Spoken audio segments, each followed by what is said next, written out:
Hello and welcome to the Sunday Guardian show by Joyeeta Basu. Viewers, as you know, my forte is geopolitics. I talk primarily about Indo-Pacific, India, China, Xi Jinping, Mr. Trump, and stuff like that. But I'm taking a break from that today. Today, I'm delving into the world of music.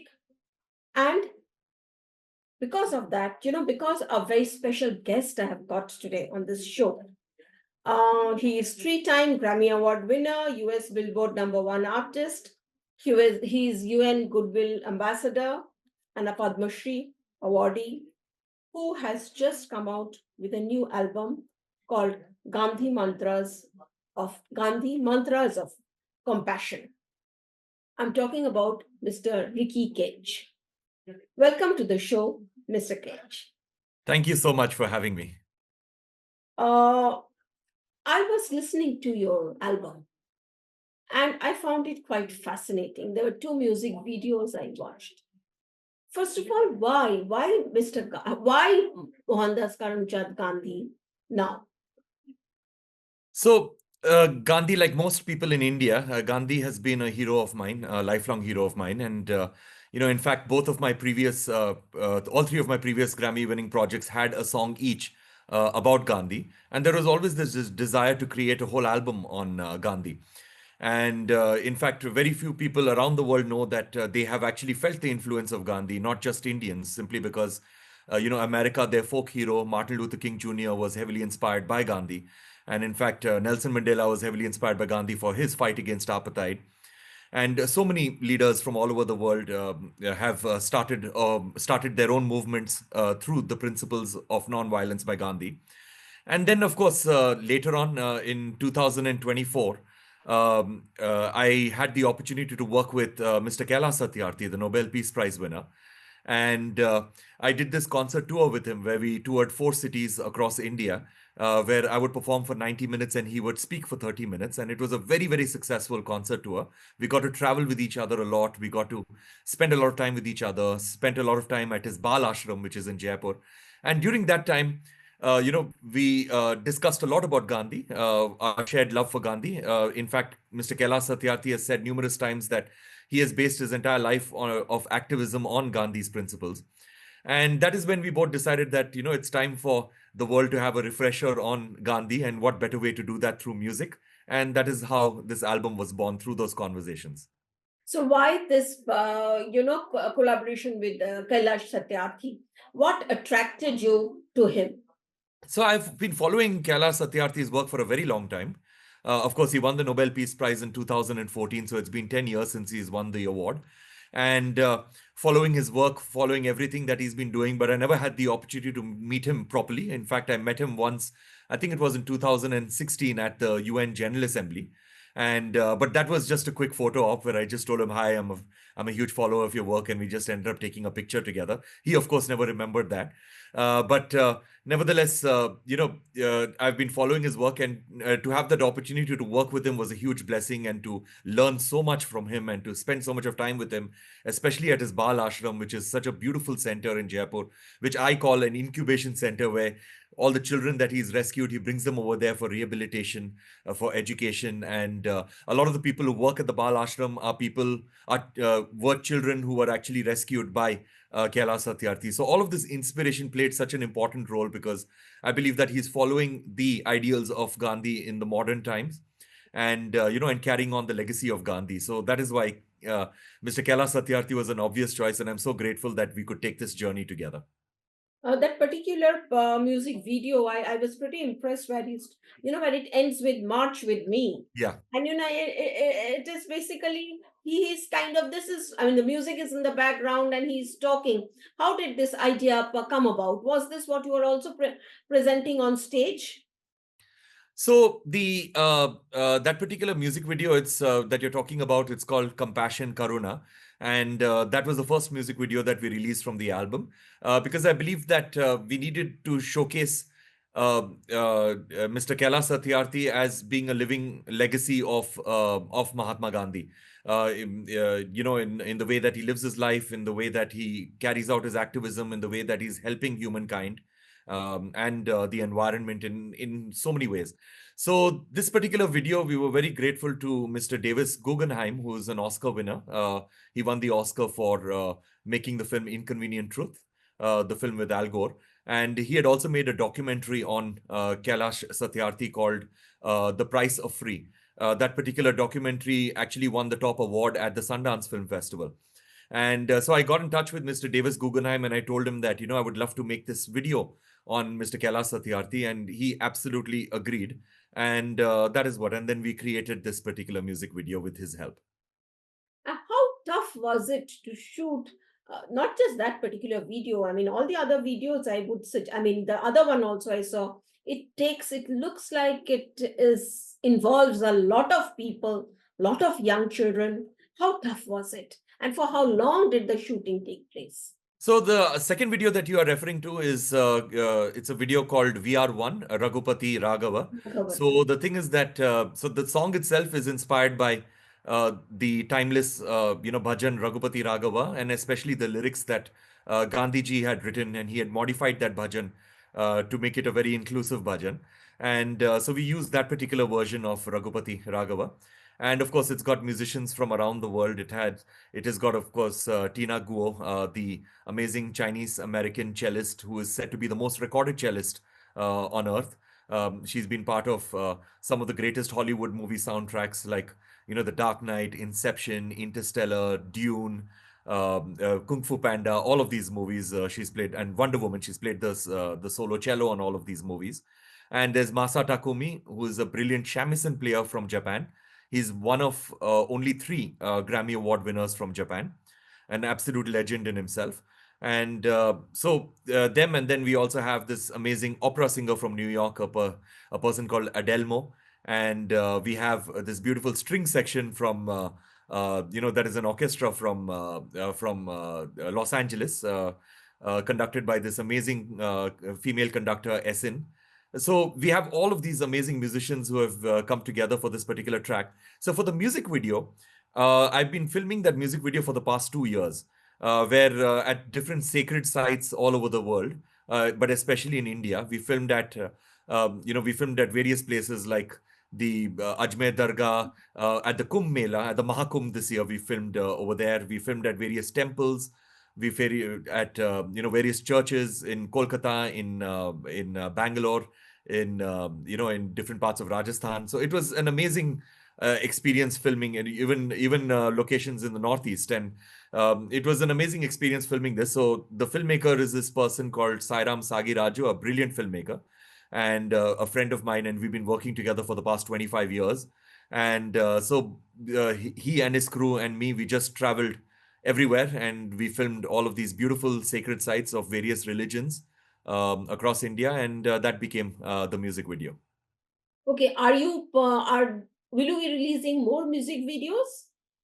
Correct. So we will be releasing more music videos. There are another 4 music videos which are ready for release. So we'll be releasing that through September.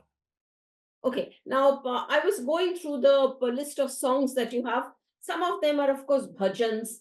And how would you describe the album when it comes to, you're calling it a new age experience, new age music. So give our viewers an idea of what exactly the type of music that is there in this album.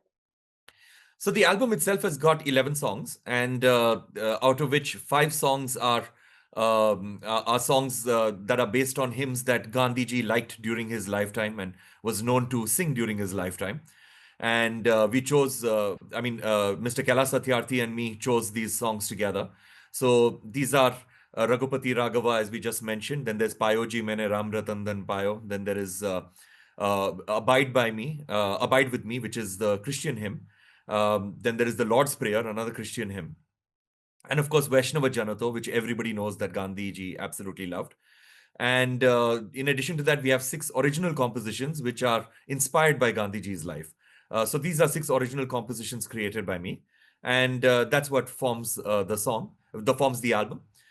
New Age is basically a genre of music which is defined by its intent rather than the sound of the music. New Age music is defined by its intent, and it's usually about mindfulness. It's about spirituality. It's about it's about making music that can relieve us from stress, from anxiety. So that's the kind of music that this album has got. I believe that even if somebody does not know anything about Gandhiji and they listen to this album, I believe that they will they will wrap up listening to this album in a much better mood than they were when they started listening to it. So would you say your primary audience is international in this case, or are you focusing primarily on Indians? No, the audience is everyone, everywhere in the world, and that's reflected in the kind of musicians that we have in the album. The album features more than 200 musicians from 40 countries, and these are amazing musicians with amazing talents and amazing traditional abilities. Like, for example, we've got a charango player from Argentina, we've got a danbao player from Vietnam, we've got all of these various folk instruments from different parts of the world. We've got orchestras from different parts of the world, different kinds of singers, and different types of vocal talents from, again, different parts of the world. So I believe that Gandhi is not just an Indian personality or phenomenon. I think Gandhi ji should be treated more as a global phenomenon. And that's the reason why this album is truly an international album. And I believe that its audience should be from everywhere in the world. And we are already seeing that, through the analytics that we've been getting through streaming platforms like Spotify and Apple Music, and also through YouTube. We've been seeing that there's been an audience from pretty much every corner of the globe. Any particular age group that you've been catering to? Because No, it's across all demographics and across all, it's basically an album for everybody. okay, would you say that this album is any way different from what you have been doing, or is it a process of continuation? I believe that it has got a very strong stamp of the kind of music that I normally do, like with my previous albums, like Winds of Samsara or Divine Tides or Break of Dawn. It's got a very strong stamp of my kind of music, because at the end of the day, I treat music as an extension of myself and as an extension of my own personality. So this is the kind of music that I love, and this is the kind of music that I love creating.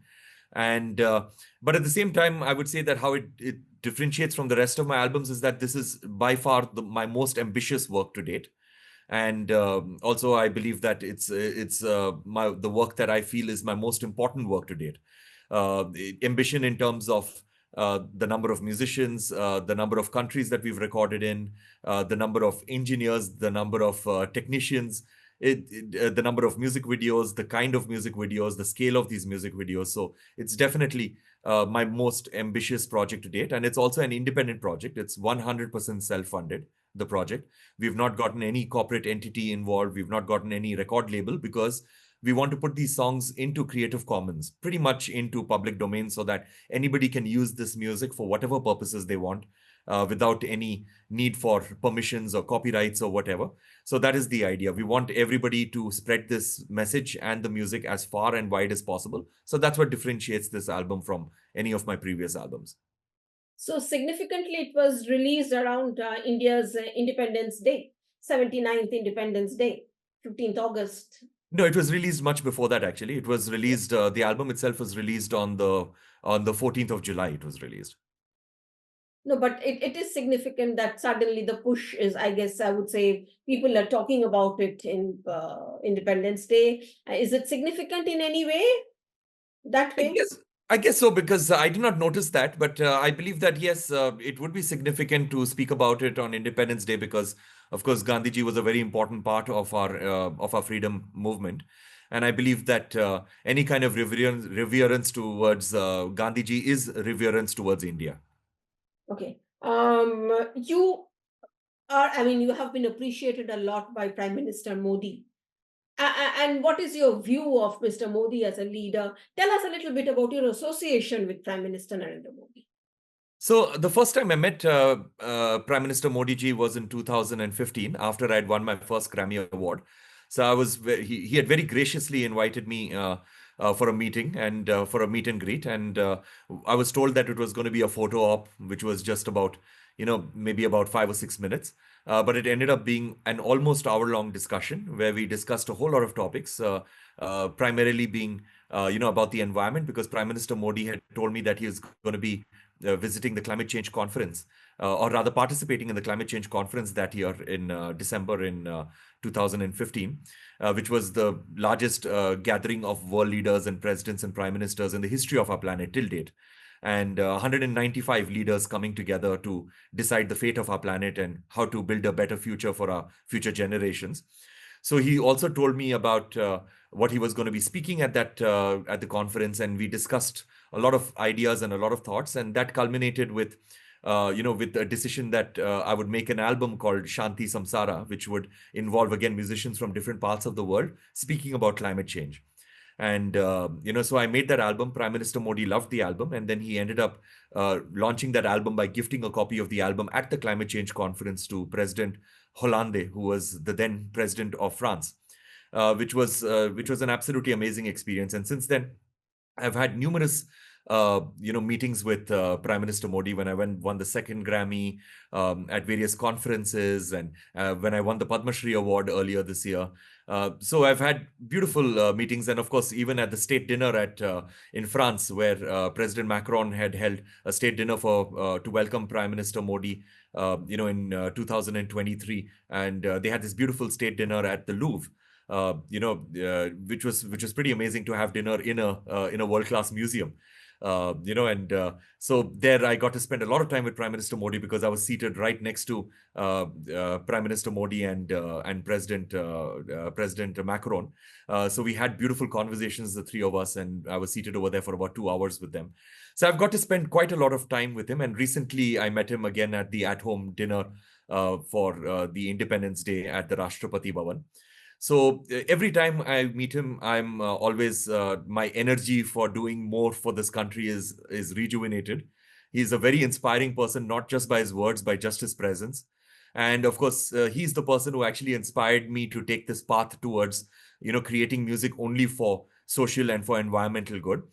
Because previously, I used to make a lot of music for the environment. I used to make a lot of music for positive social impact. But after being inspired by him, I decided that every single piece of music that I make is going to be about trying to make our country or trying to make this world a better place in my own small, tiny capacity.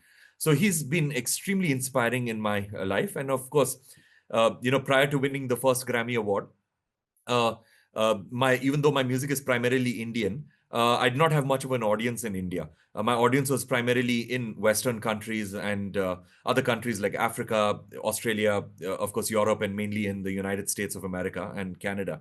And after I won the Grammy Award, a little bit changed, and a few people in India gave me recognition. But once Prime Minister Modi tweeted about meeting me, that is when my career completely got uplifted within India. So I'm very grateful to him for that, and I'm grateful for his love for my music, and yeah, and for everything that he's doing for our country. Any particular anecdote? Perhaps you can share a little bit about, how it was chatting with President Emmanuel Macron and Prime Minister Modi at the Louvre. At the Louvre, I guess the thing is that I loved listening to Prime Minister Modi speaking about President Macron, speaking to President Macron about how we in India, it's in our culture to revere the environment. And he spoke to President Macron about our ancient knowledge, about how we as ancient civilization had absolute reverence for our environment. In fact, we pray to our animals, we pray to our wildlife, to our forests. So it was absolutely beautiful listening to that. Of course, the entire conversation was amazing, but listening to that and also seeing the amazing friendship that these two amazing world leaders have, that was also fantastic. And also, when we were all waiting at our seats for President Macron and Prime Minister Modi ji to actually enter the Louvre. And when they entered, Prime Minister Modi, the first thing he tells me is that I'd attended an event at Mount Abu about 2 months prior to that at the Brahma Kumari's ashram, where Prime Minister Modi was the chief guest, and he had given his beautiful speech like he normally does. And after the speech, he waved out to the audience.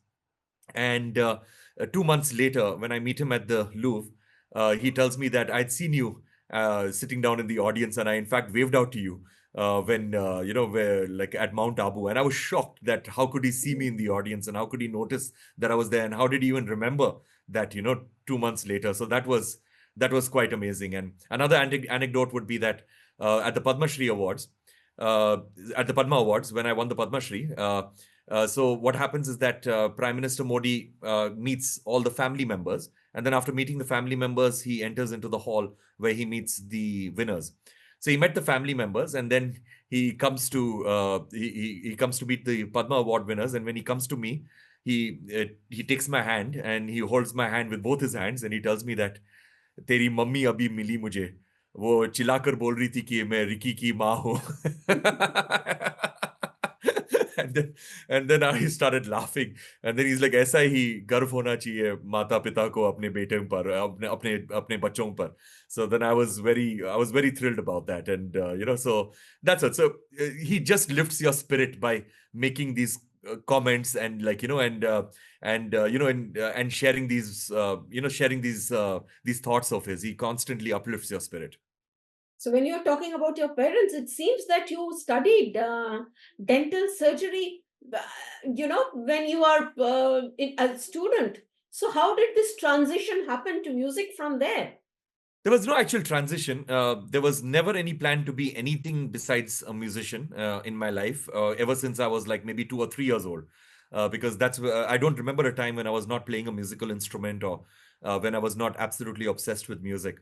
And my parents knew about this, but in their mind, they had never articulated it that I wanted to make it a career. They always knew I'm going to be a musician, and they liked my music. They liked what I would do.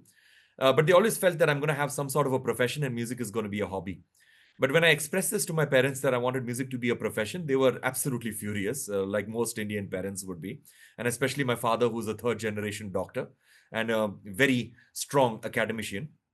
So after a lot of drama at home, we reached a compromise that I would finish off a degree in dental surgery. And once I got that degree, then my life would be my own, and my parents would never question me again for any of my life decisions.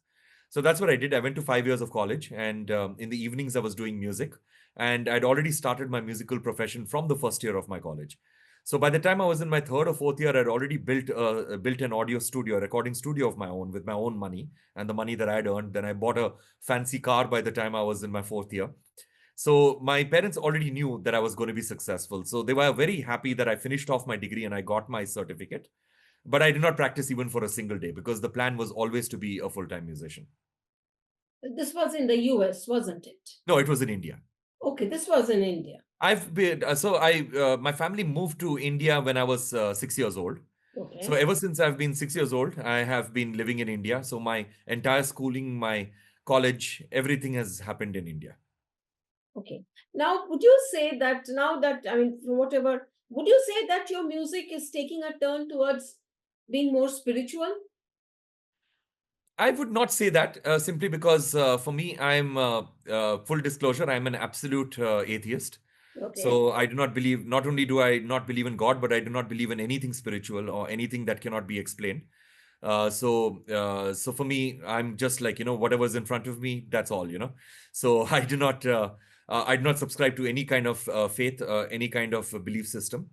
But at the same time, I understand spirituality. I understand what it means because, um, sometimes, all of us have these spiritual moments in our life where, if I'm let's say if I'm at a beautiful sunset, at a beach, and and it's so overwhelmingly beautiful, the sunset, that sometimes I would get tears in my eyes, because it's a object of I mean it's a scene of such beauty.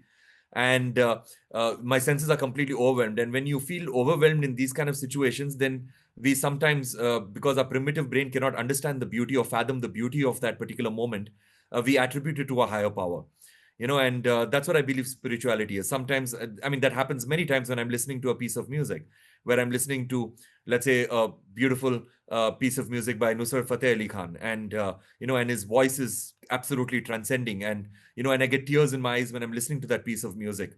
And it's not because I'm feeling sad, it's not because I'm feeling happy, it's just because my mind and my brain has become so overwhelmed by the beauty of that piece of music that again, like, a person would attribute it to a higher power, and that's what spirituality is. So many times people tell me that they had a spiritual moment when they listen to my music. That happens really often, where they feel that it's very spiritual, and we have this overwhelming experience when we listen to it. So that's when I feel that I've been successful, because I've connected with that person on a very personal note, and I've connected with the senses of that person, such that I've overwhelmed them with my music. And I feel that that is basically why I'm a musician, to connect with people on that very profound level, on a very spiritual level, as they would call it.